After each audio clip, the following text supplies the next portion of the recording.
Jared Polin, FroKnowsPhoto.com, and this is 3 shots or less, where I go into different situations and scenarios where I try to get the perfect exposure in only 3 shots. Now let's see if I can do it.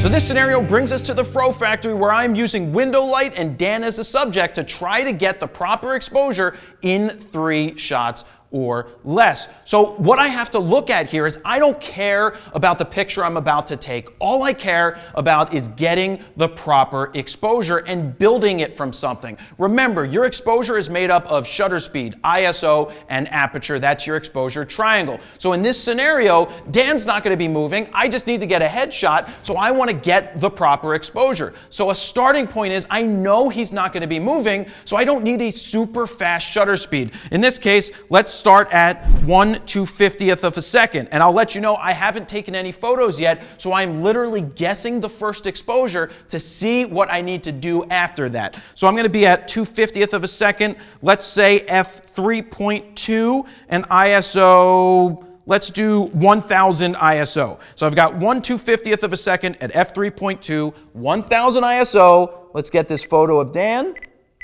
And let's take a look at it. So we can see that it's pretty dark. That is dark. It's underexposed. I haven't let enough light in. So now I have to look at the exposure and say, how could I let more light in this situation? Well, I'm at 1/250th of a second, but I'm using a 200mm lens. I really don't want to handhold this at much less than 1/200th of a second. So I'm not going to change the shutter speed in this situation. I'm already at f3.2, so I could go to 2.8, but I'm not going to change that next. I'm going to leave it at 3.2, which leaves me with the ISO. I can let more light in by bumping the ISO up to make the sensor more sensitive. In this case, let's use the second shot. It looked like it was 2 stops or so. Let's go up to 3200 ISO. Everything else is set the same, and let's see this shot right here.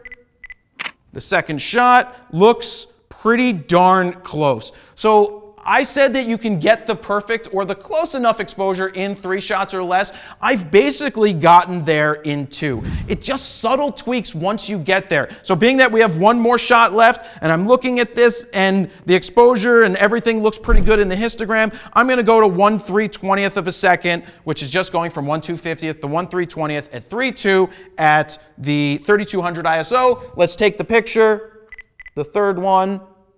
Funny thing is, my meter inside actually said I was basically spot on, and that is pretty much right there. Remember, when you shoot raw, you have a little bit of leeway, but the whole point of this series is to show you that you can get the proper exposure in 3 shots or less. Just remember, cause and effect. Change one thing at a time. Don't go and change the shutter speed and the ISO at the same time.